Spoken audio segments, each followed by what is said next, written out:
हरी जय श्री कृष्ण। जय श्री जी। दो चरण सरोज गुरु मुद मंगल आगा। जैसे वत नर होत है भव सागर से पार। गुरु जी के सुमिरन मात्र से नाशत विघ्न अनंत। तासे सर्व आराम में यावत है सब संत। आप प्रगटे इस जगत में जीव काज सुधारने। शबद नाम बनाए सुंदर दुखित जीव उबारे। नम्रता और दीनता से पेट सतगुरु लीजिए। मैं हूँ शरणागत तिहार दास अपना कीजिए। मैं हूँ शरणागत तिहार चरणों में रख लीजिए। बोलो जयकारा बोल मेरे श्री गुरु महाराज की जय। सौभाग्यशाली गुरुमुख सज्जन मंडली अपनी समस्त चित्त वृत्तियों को एकाग्र करते हुए अपना ध्यान अपने मन मंदिर में अपने नैनामयी श्री परमहंसों की ओर लगाते हुए श्रद्धा प्रेम से नित्य स्वर में बोली जयकारा बोल मेरे श्री गुरु महाराज की जय।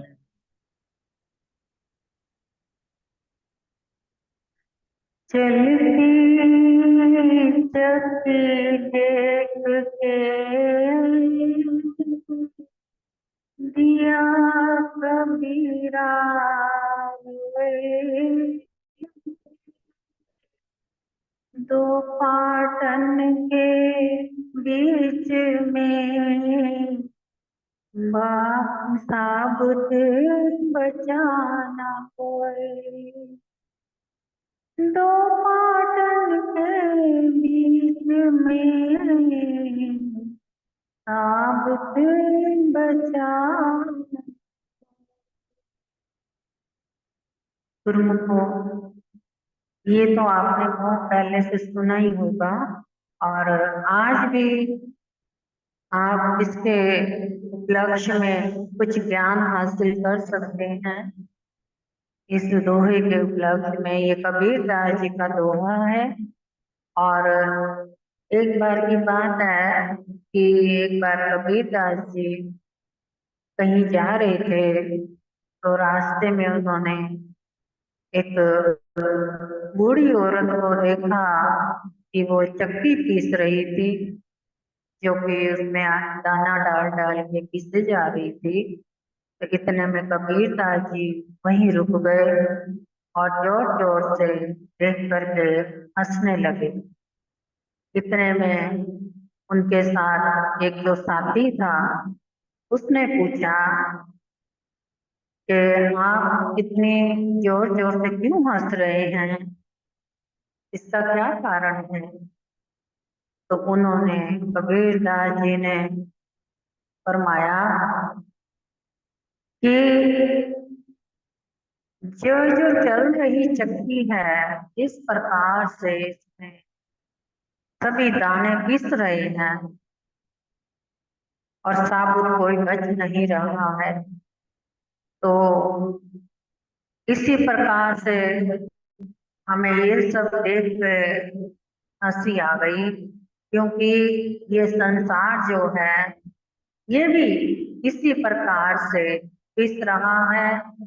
जन्म और मृत्यु के दो पार्ट हैं, जिसके बीच जीव जो है रात दिन अपने मंदे माड़े कर्म करते करते आजीवन यूं ही गुजार के और कौन कौन सी योनि में जा जा करके अपना जीवन वेस्ट कर रहे हैं। यानी कि बड़ी मुश्किल से जैसे मनुष्य चोला मिला है तो उसको व्यर्थ गवा रहे हैं।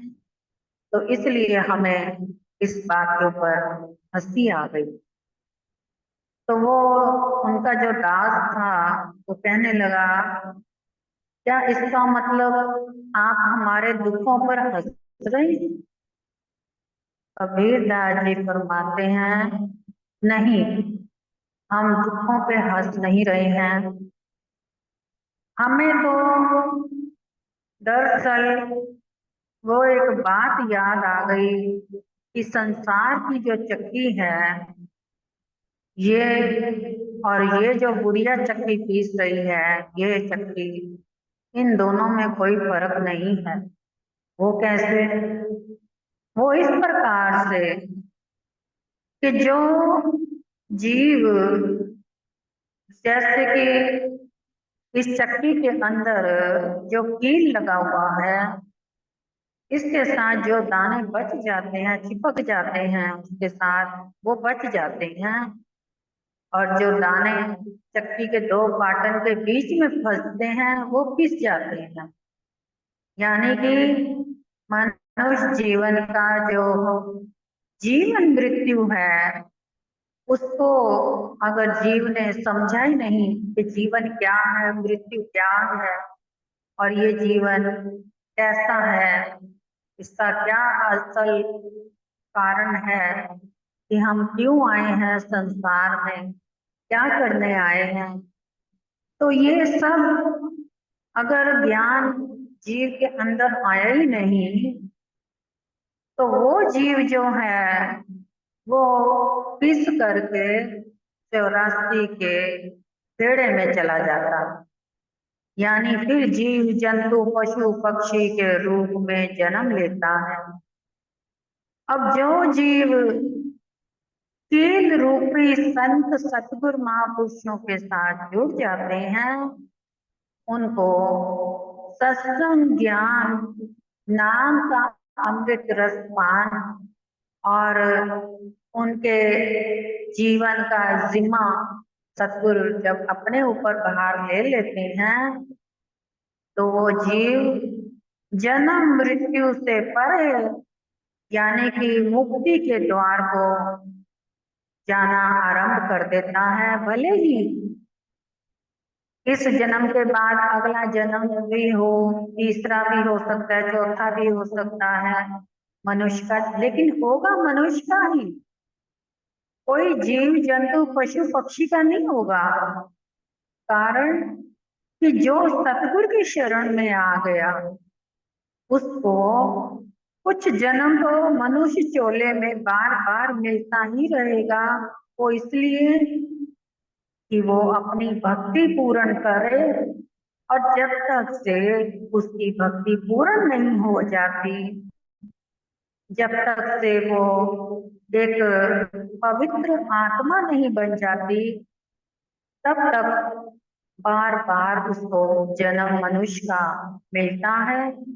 और हर जन्म में संत महापुरुष मिल जाते हैं और उस जीव को सत्संग रूपी ज्ञान से, नाम अमृत दान से उसके जीवन को धीरे धीरे भर देते हैं, और उसको ज्ञान जैसे जैसे बढ़ता जाता है, वैसे वैसे उसका बैंक का खाता भक्ति का बढ़ता जाता है। और जैसे ही उसका बैंक बैलेंस जितना भरेगा, उतनी बार उसको धीरे धीरे और भी आगे तरक्की पे तरक्की होती जाएगी। यानी कि एक से एक अच्छे घर, अच्छे पद पर, अच्छे परिवार में उसका जन्म होगा, और जिस कारण वो अपने जो दुख कष्ट परेशानियां हैं उससे वो बच करके पार हो जाएगा। फिर आखिरी जन्म में जब उसकी भक्ति का पूरा बैंक बैलेंस भर जाएगा पूरी तरह से, फिर वो जन्म और मृत्यु से परे होकर के आत्मा रूपी परमात्मा से जाकर के मिल करके जन्म मुक्त हो जाएगा, जिसे कहते हैं कि हम अब संसार के जन्म मरण से मुक्त हो गए। कई बारी जैसे सुना है कहीं कहते हैं अगर कोई जीव शरीर छोड़ जाए या कोई भी छोड़ जाए शरीर, तो उसको कहते हैं कि इसने मुक्ति पा ली। मुक्ति कहाँ से पा ली गुरुमुखो? पहले तो यही सोचो, जन्म मरण से तो मुक्ति पाई नहीं, तो मुक्ति कहते किसे हैं? पहले तो यही मालूम नहीं है किसी को। मुक्ति पाना कोई इतना सरल और आसान जीवन नहीं है। मुक्ति पाने के लिए न जाने कितने जन्मों की कमाई भक्ति की एकत्र करनी पड़ती है। धीरे धीरे जैसे जैसे जन्म की कमाई हमारी बढ़ती जाती है, यानी कि जिस प्रकार से आप किसी दफ्तर में लगे हैं, आप छोटी पोस्ट पर हैं, चपरासी की पोस्ट पे हैं, गार्ड की पोस्ट पर हैं या किसी भी, तो आपकी सैलरी भी उतनी होगी। जैसे जैसे आपकी पोस्ट बढ़ती जाएगी, आपकी सैलरी उतनी ही बढ़ेगी। आपकी पोस्ट के अकॉर्डिंग, यानी कि जितनी आपकी पोस्ट ऊंची होगी उतनी सैलरी ज्यादा मिलेगी। इसी प्रकार मनुष्य जीव जो है इस जन्म में मनुष्य चोले में जितनी ज्यादा कमाई करेगा उतनी उसकी भक्ति की तरक्की होगी, उतना उसका बैंक बैलेंस बढ़ता जाएगा और उतनी ही उसकी पदवी भी ऊंची होती जाएगी।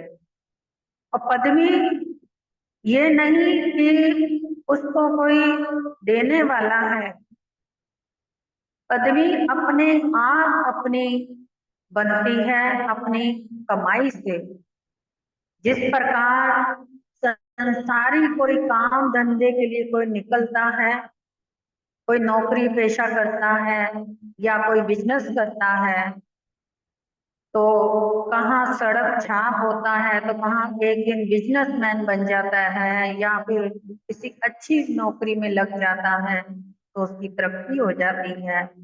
ऐसे ही आम जीव जो हैं जीवन को इस भांति जी रहे हैं, जिनको गुरु की प्राप्ति नहीं हुई या साथ संगत की प्राप्ति नहीं हुई, वो जीवन उनका ऐसे है, ऐसे जीवों का कि जैसे एक जानवर की भांति जीवन चल रहा हो।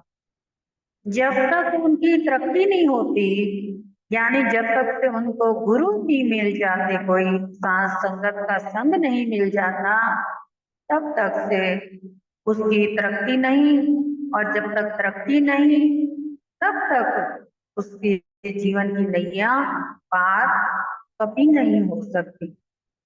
इसी प्रकार कबीरदास जी ने फरमाया कि चलती चक्की देख के दिया कबीरा रोए, दो पाटन के बीच में साबुत बचाना होए। इसी प्रकार उन्होंने ये फरमाया, जिस प्रकार जैसे एक मछुआरा होता है, जब वो मछलियां पकड़ने के लिए बहुत दूर तक जाल को बिछाता है, तो जैसे ही जाल बिछाता है मछलियां जो हैं उसमें सारी फंस जाती हैं, लेकिन कुछ मछलियां जो उसके पैरों के साथ लगी होती हैं पानी में, वो बच जाती हैं, वो उस जाल में नहीं फंसती। इसी प्रकार हमारे संत महापुरुषों के साथ, यानी कि उनके सिमरन के साथ, उनके वचनों के साथ, उनकी आज्ञा के साथ जो जुड़ा रहेगा और आजीवन उनके वचनों अनुसार जीवन को धारण करते हुए अपना जीवन सुखमयी बनाएगा, तो उसके जीवन में कभी भी कोई इस प्रकार से बंधन नहीं आएगा। अगर बंधन आ रहा है तो उसका कर्म है, कर्म कट रहा है। तो सतगुरु भी, जो सतगुरु से जुड़ा रहेगा वो संसार की मोह माया के जाल से धीरे धीरे आजाद हो जाएगा, वो कभी मोह माया में नहीं फंसेगा। तो गुरुमुखो ये समझने वाली बात है कि हमारा जो जीवन है अधिकतर ज्यादातर तो मोह माया में ही फंसा हुआ है। मोह माया के कारण हम इधर उधर भाग भाग कर अपना जीवन यूं ही समाप्त किए जा रहे हैं। सुबह होती है, शाम होती है, जिंदगी यूं ही तमाम होती है। यानी कि सुबह से लेकर रात तक सारा दिन इंसान जीव जो है भटकता है। कहाँ जा रहा है, क्या चाहिए, क्या करना है, ये सब उसके ज्ञान में नहीं है। बस उसे ये मालूम है कि मैंने भागना है, सारा दिन दौड़ना है। यानी जीव का वो हाल हुआ पड़ा है जो गुरु से वंचित हैं, भक्ति से वंचित हैं। उनका ये हाल है कि जिस प्रकार से एक कोल्हू का बैल होता है कि कोल्हू के बैल की आंखों के आगे जिस प्रकार से पट्टी बांध करके उसको सारा दिन जो कोल्हू है वो उसको घुमाता है, और घुमाता बैल ये समझता है कि आज मैंने सुबह से लेकर रात तक बहुत सफर तय कर लिया, तो आज अब लगता है शायद मैं अब अपनी मंजिल पर पहुंच गया हूं। तो जब आंखों से पट्टी हटती है तब देखता है मैं तो वहीं का वहीं हूँ, मैं तो कहीं भी नहीं गया।